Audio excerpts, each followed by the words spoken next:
It's been a while, Riley. It really has. We release an episode every week, but still, you and I haven't sat down here for like 3 weeks. Yes, because I have a new kid. You have a new kid. I have a new kid, Charlie. Charlie popped on the podcast. Jake and I did a podcast. That's right. We had to fill the square. Yeah, we did it though. So one That's what it's all podcast a about. week we're going to do it forever. Oh, yeah. Forever. We're going to get like 500 episodes in, and then we'll finally start making money off our podcast. Hey, that's what it takes. I think it was like Joe Rogan that it took like 1,000 episodes until he like really started to ramp it up from like a monetization standpoint. Now he's like 100 million a year just from Spotify. That's crazy. I don't know if he does too many sponsors. What would you do with $100 million? Well, I watched The Big Short last night, and that's how much Michael Burry made, right? Like 100 million something. Yeah. But I was thinking about that last night. I was like, what would I do with 100 million? What I tell everybody is if I made a lot of money, I would just like relax for a day. Like just I would one day. Just sit back, and just relax, not stress about anything. I'd probably go travel first. Yeah. Like extravagant, like first class everywhere. That does sound Greece, fun. Like just the nicest places, Nobu hotels. Like yes. One thing when I am wealthy, I want to like enjoy it. Like, yeah. I just saw this this interview with DJ Khaled and Larry King. There was like a clip, and DJ Khaled was like, "I want to be clean. I want to be dripped out and fresh." And then I know. You see that? Yep. And then Larry King was like, "So how'd you get all the weight?" Yeah, how'd you get all the weight? But no, yeah, I want to be that's the hard clean questions. And dripped out. Well, we've got a lot going on in the tech space right now. Yeah, lots of people that are not living lavishly anymore. Yeah, that's very true. We'll get to Tech that. is way down right now. Stock market crashed. But that's okay, because it always comes back. Just give it some time. Could be 3 years, could be 10 years. We'll hit all-time highs in our lifetime eventually. Oh, for sure. Who knows when. OpenAI. Elon's backing this thing like everything else in the world right now. Yeah, it's like we're going to start this with, all right, Elon. But, Elon this, yeah, no. Elon that. Yeah, so, well, didn't his intern make that one that like painted everyone's faces? I think so. Didn't one of his interns make that? I'm not sure. I'm not too sure. Oh, no, his intern made the deep fake software. Oh, yes. To, like, whatever. But I'm just like... Take people's faces. It's crazy. That stuff is crazy. But OpenAI is... I think the one thing that I've noticed is if you don't know how to use it, it's just kind of like it's this really great tool. Right. But like if you don't know how to use it, it's not going to do you any good. So it's just kind of like, you know, if your grandparents have an iPhone, it's not really doing them much because they don't know how to use it. But like if you really know how to use the Chat GPT, the AI part of it, like I've seen videos on like how to properly use it because if you use it properly, it can go a long way. What you put in is what you get out. And I know I say this on the podcast all the time is the slowness of consumer adoption. Yeah. Like it's taken us 20 years to finally like our parents finally use these things effectively, you know, like there's still probably 40% of people don't know how to use the benefit of an iPhone. I mean, I bet you and I are leaving things on the table from like an efficiency standpoint of what this device, let alone what OpenAI or like AI companies can do. I think there's something like 25 to 30 AI companies out there right now. And a lot of it's kind of behind the scenes. Like what's happened recently is something that we're just getting a first little taste of it. And so many people are quick to like bag on this, like, oh, Chat GPT, which is a byproduct of OpenAI. So OpenAI is like the parent company. Chat GPT is like one of its products that it's pushing out there. And for those of you that don't know what Chat GPT is, I know we've been blasting this out there all over because we're fascinated with it. It's basically a software designed to answer your questions in query format. Literally anything, not just questions. Like you can tell that. What I've done and experienced with like the difference between Google and this, I think for the first time in Google's lifetime, like they finally have exposure as to what's going to challenge the Google search engine. You know, like we've used Google for so many years to like, oh, just Google it. Just Google it. When is it going to become... Then you still have to search for the answer. Exactly. This literally gives you the answer. The answer. And it's like, I was like, write me a service agreement, blah, blah, blah, blah, blah, for Quick Bites Media. And it wrote me like this like it was like 5 sections with terms, and like it was like a solid contract. Yeah, it was good. And I was like, I'm gonna use that. There's definitely lawyers that'll shoot holes and things like that. But I think For sure. it's groundwork. And that's the thing with people are so quick to judge this product. Dude, they're just letting us try it. And I heard something fascinating that Chat GPT, it's spending $3 million a day right now to run, operationally wise, for the software to be stored on AWS servers. So the back end of Chat GPT is housed at Amazon. So buy some Amazon stock. That's why I'm bullish on AWS. And who's funding this? Because it's venture like capital firms. Amazon cloud thing. Yes. They got to store their data somewhere. And there's something like when you have to house the computing power of like a supercomputer, it costs like hundreds of millions, maybe billions of dollars to build these supercomputers, but you've got to store all the data somewhere because ChatGPT is basically finding what you've asked it and problem solving for you, but where is it pulling that information from? Because it's got to pull it from somewhere, So the more that people use this form, it's going to get smarter, it's going to get better. And then at the same time, they haven't even released this thing in the wild to do its own research. It's got parameters right now. They're like, you can only know so much, which is scary. I literally can't wrap my head around it. Like I don't even know. Like when I think about how it works, I just can't because I just don't know. I don't understand it. Have you watched iRobot? No. Riley, Jesus. How old are you again? No. Over the next 2 weeks, I'll give you a month. You got to go watch Will Smith, iRobot. Because the movie, to me, it was like when I was in the teenage years, it was really fascinating because what happens is that society builds this robot and it's only for good and one goes south because it gets smart enough and the robot feels emotion. Oh my gosh. Super interesting. You need to watch it. I wish they'd do a remake of it, but I think it's too real for them to do a remake of it because it's it's kind of really happening. I don't think the world gets taken over by robots, but we just have to be really careful with this type of technology, in my opinion, because we've gone so far in a positive technology addition to our lives that if we computers are smarter than us. Now, if we allow them to certain things, but I think that's why Tesla's factories do better than all the other ones because there's AI sprinkled in. So it's if a robot drops a piece, it's not programmed to go pick it up, right? Because it's supposed to just work. But I think Elon, or there was some car factory, and which if I had to guess, it would probably be Tesla. But it's those workarounds, little issues that humans are able to figure out, that computers aren't. But I think Elon. I would bet you that Elon's way ahead of that. That's a good example of if the robot drops the piece, does the car? Most I would say factories would continue making it. Where if you could program it like a weight scale, if the weight was off when it finished the product, there's some crazy logistics / back end. What do you think's next for AI? Does Google get disrupted? I think Google's going to have to adapt. They're probably going to, I don't even know. I know they acquired an AI company probably 2.5, 3 years ago. Yeah. There was, I don't know if it was Melvin Capital or it was, did they go under? I don't remember. But there was some investing firm that released this group, this list of all the AI companies. Yes, I saw that. I don't know who it was. Yeah, and it was, there was a good chunk of them. It's just crazy to me that people are spending $3 million a day. What? And it said it was going to make $1 billion next year.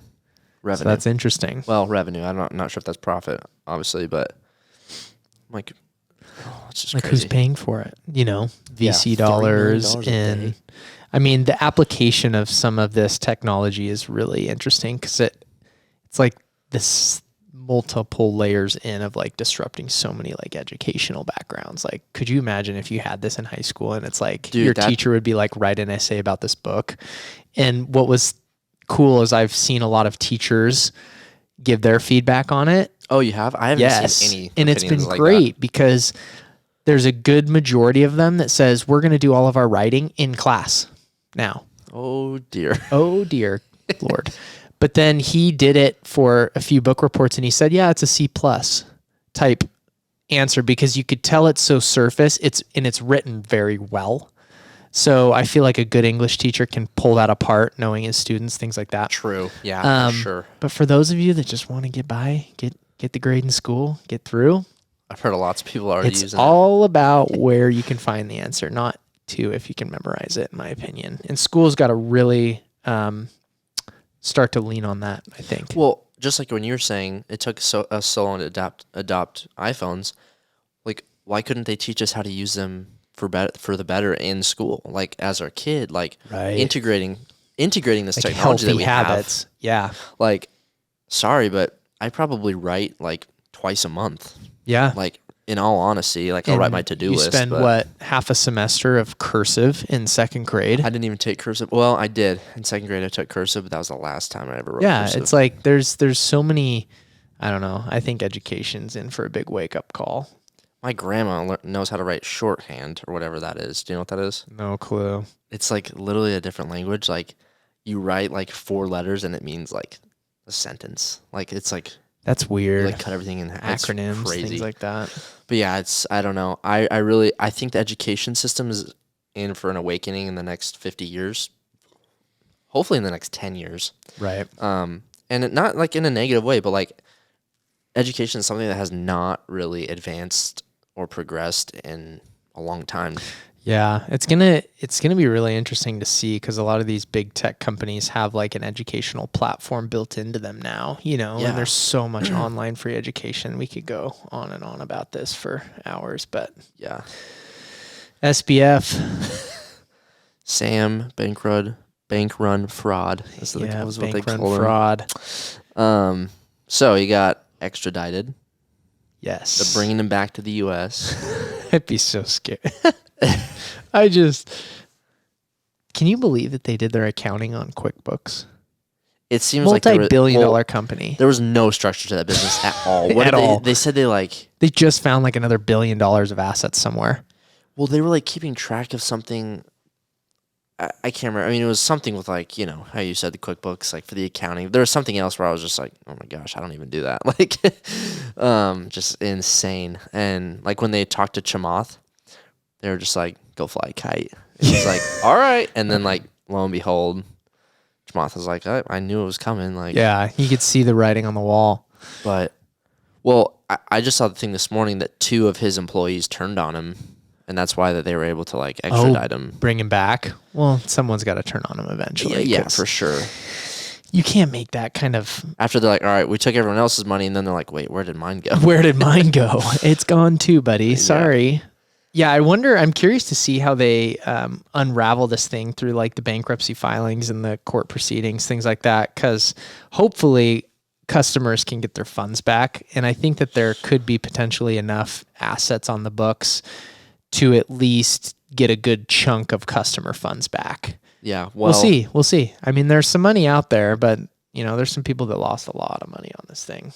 I mean, so Mt. Gox is one thing, right? Mainly just the average user. I mean, there's probably some whales in there too, but FTX was heavily backed by very wealthy people. Yes. Kevin O'Leary, Tom Brady, Giselle, like these very wealthy people put a lot of money into this. And I think that's one thing, like, if I was SBF, I would be scared shitless. Like, messing with wealthy people and their money is the last thing that I would want to get caught up in. Ever, yeah. Because, I mean... You're dead. He'll go to prison and his guards will fall asleep one day and not watch him and, But if we're getting, like, raw and real, I think it'll be like a Jeffrey Epstein thing again. I think it'll play out very, very similarly. He's not going to get away with too much for too much longer. Like I said, man, don't mess with those wealthy people. They will. I have a theory crunch the numbers. I have a theory. I feel like the reason why Tom and Giselle got a divorce was because there was writing on the wall with FTX. I saw that. I saw a video about the breakdown, and I was like, "That's interesting." So their timing. divorce was finalized 4 days before the news was released that FTX I can't remember was like bankrupt. what's the benefit of them like getting divorced for that? I think part of it was Tom was kind of the face of that investment. And I mean, $650 million. Is that why he had to like unretire? Yeah, exactly. Yeah, he saw the writing on the wall. I think, I don't know, Kevin O'Leary has some interesting theories that like Binance intentionally tried to put FTX down because they saw the hole, which that's business, buddy. Kevin had a very interesting statement. You know? Like, a lot of people did not like his statement that he gave, but I was like, I mean, everyone knows as much as I do, I feel like. Right. Who the hell knows? Mm-hmm. But I know Kevin O'Leary was big time on it. He's still big time on crypto. Chunk. Yeah, he was a big investor in it. What's interesting to me is I never was persuaded to go open an account with FTX. There was never a time that I did. If I'm being truthful, I didn't even know it was an exchange. Oh, well, there you go. Like, I was seriously. Riley. I use Coinbase. Yep. I mean, I have a ledger, but like, use Coinbase too. It feels so good to say that. I know. The ledger. I opened it and I was like doing it. I was like, wow, I feel this is great. Yeah. Did all the process and got it all set up. There was this meme in this. It was like, I just got my ledger, and she like took a selfie and had like all of her keys. Yeah. I think that's so funny because half the people that don't understand crypto don't even get it. Yeah. They're like, oh, that's a cool key, you know? Yeah. But if you know, you know. Yeah, we'll see if the funds get back to customers. I wish the best for them. And I mean, that's what happens sometimes when you dabble in things that aren't regulated, you know? Yeah. I know Coinbase that you are FDIC insured up to $250,000, which for some investors, that isn't a lot of money, but for a handful as well, like us, like that's like 90% a good chunk of money. Yeah. So yes, they are FDIC insured. When did that happen? They had to get that approval before they were listed on the stock exchange. Oh. And they are also, what's interesting about FTX is and Binance, for an example, Coinbase uses one of the big four accounting firms. They use Deloitte. So their books are clean.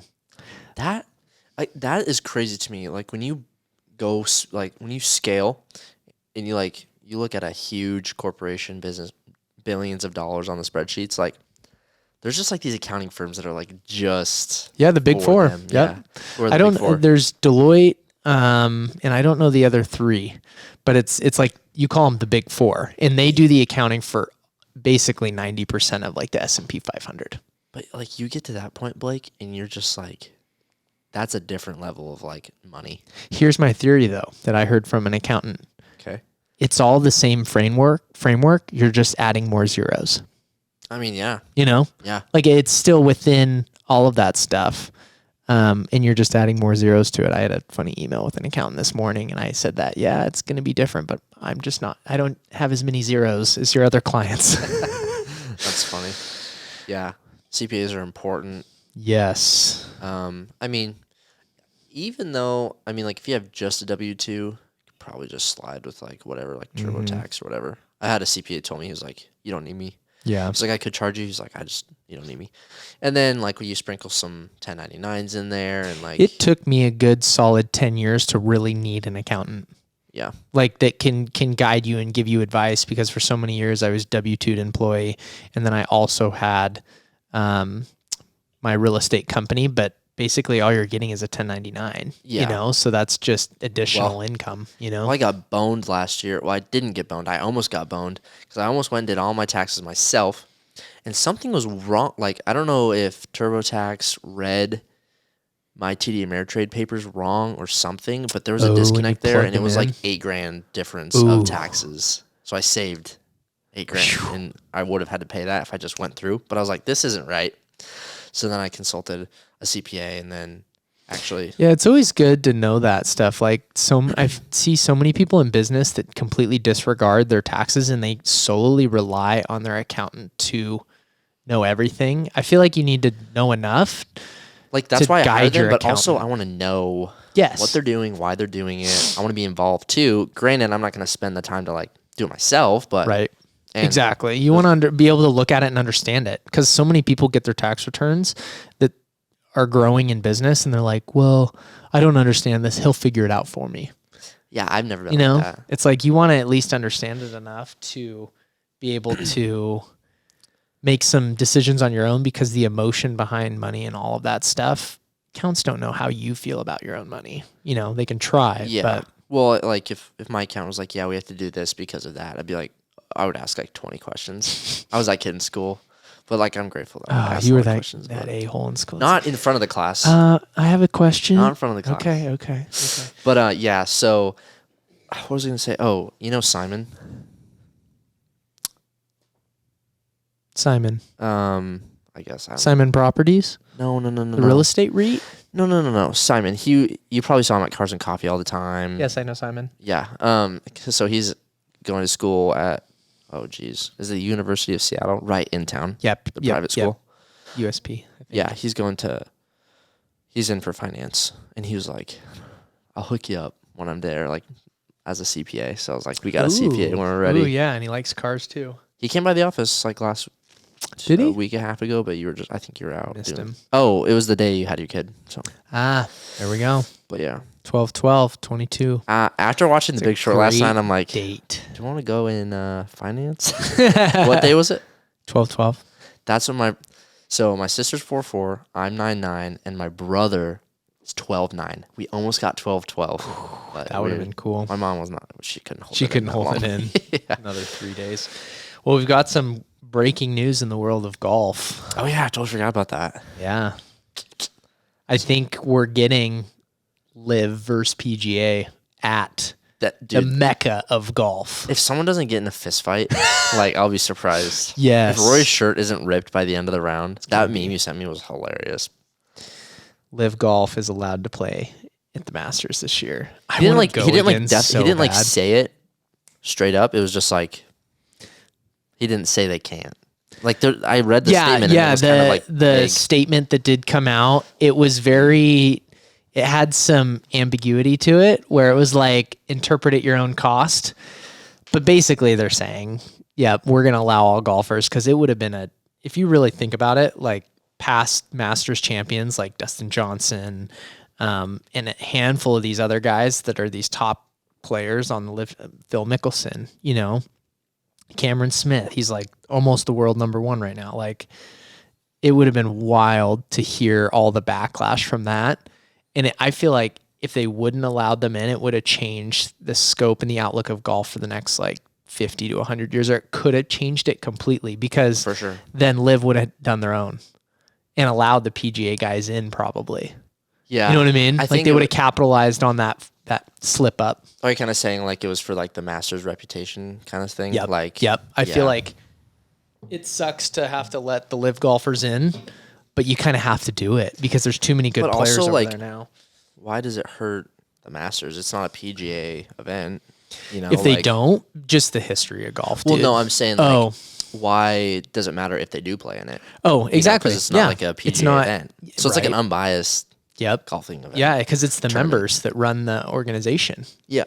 So. And after going to Augusta National, I'm so excited. I can't wait to go. Are you going next year? I don't know. I feel like where I stand currently, my birthday's in July, but I was like, I would love to go for my birthday. It was so cool. Yeah. I walked 15 miles or probably 7 miles actually. Was it so packed? It was packed, but it wasn't overly packed. That's good. I think they only send out so many badges that it's full. But it's not I can't walk anywhere. And if you want to get somewhere in a hurry, you can still get somewhere in a hurry, That's nice. I hate overcrowded events. Events where you're just shuffling. Yeah. But yeah, it's going to be exciting. Exciting. PNC Championship was this weekend. PJ Singh and his kid took it home. Yeah. They play. They're always on the top of the leaderboard, but of course Tiger and his kid are playing, so that's all they show. A lot of people were getting pissed. All the Instagram comments are like, "What is this? The Charlie and Tiger?" Well, they were in the top. They were in the contention. I can understand where those people are coming from. Personally, I love watching Tiger and his kid. It's very entertaining, but I also wanted to see more of the dailies too, because I love watching. Oh yes, they didn't show them at all. Yeah. John Daly Jr. riffs that thing. Ugh. I think he's going to be better than Charlie. I mean, yeah, I think he could. I mean, for sure. Like, I saw this comment and it was like, well, just because he's Tiger's kid doesn't mean he's going to be good. Right. Like, but it helps that he's Tiger's kid. But like, also, it's totally up to and the that's player. what's going to be so cool to see is like, to be a professional golfer, you have to be so good. And so good. And it's not one of those things that you can rely, like, let's compare it to baseball, for example. You can get away with like being average and like making some mistakes, like some strikeouts to get there. Fucking golf. Guess what? You didn't shoot 72 today. You're not moving on, buddy. Like Charlie, yep. Flubbed a chip on 13. Sorry. Did you see that video? Not good enough. Like, how the hell did I hit it this bad? Yeah. It was like a mic. He caught it. It was hilarious. Also, man. How did he age 14 years in a year? In a year. Yeah, he looks like puberty a must have hit him teenager the now. day after that last one. Puberty must have hit him, and it was just like, yep. Because he's like a full-on kid he now. He filled out. Yeah. He's tall. I'm like, he's funnier. He's not as shy. Yep. It was hilarious. I still wonder what that Snoopy hat is all about. He had a hat on, had Snoopy on it. There's some jokes about it, and he didn't release what's the story behind the Snoopy hat. Was it just like a golf hat? Yeah, it was a golf hat that had a Snoopy on it. But like, I guess I didn't see that. Yeah, there's an interview where Justin Thomas was like, "So tell us the story about the Snoopy hat," and he goes, and him and Tiger both chuckle, and Tiger's eyes are like, "Don't say it on live TV or national TV or whatever." And Charlie goes, "Well, it's the one that fits the best in the closet." And his dad goes, "Good answer, kid." So there's obviously some. Yeah. I know. Yeah, there's some story behind it, but I think it's gonna be good for golf that the LIV players get to play, and if they keep doing these matches, dude, I hope Tiger comes out and just lights it up this year in the majors. Well, you know, hobbling around. Well, he can get around. He can hit any golf shot. Yeah, yeah. He just can't walk. Yeah, it's such a bummer. Yeah, tough. Yeah. All right. Well, it's a good podcast. Did it? This back in action. Christmas is over by now. Yep. As we're watching this, so. Did you have a good Christmas? Hopefully. You did. Yep, I did. Yeah. No. New year. 2023. Things are kicking off. I feel like I started 2023 at the beginning of December, but the holidays really fucked that up. Like, it just.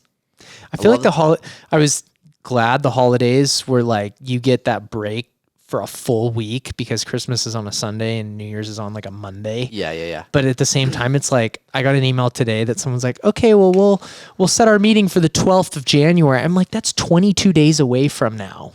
I'm like, "Can we just do the 2nd?" Yeah, let's go. I know it's like New Year's observed or whatever the hell, but I'm like, no, we're going. Hangover will be worn off by then. Yep. I haven't had a hangover in 10, 11 months now. It's great. I bet you feel great. I feel wonderful. I think I've had 2 hangovers, or actually I haven't never drank. What is a hangover, Riley? You don't know what those are. I don't know. They sound terrible. Quick Bites Media podcast. Out.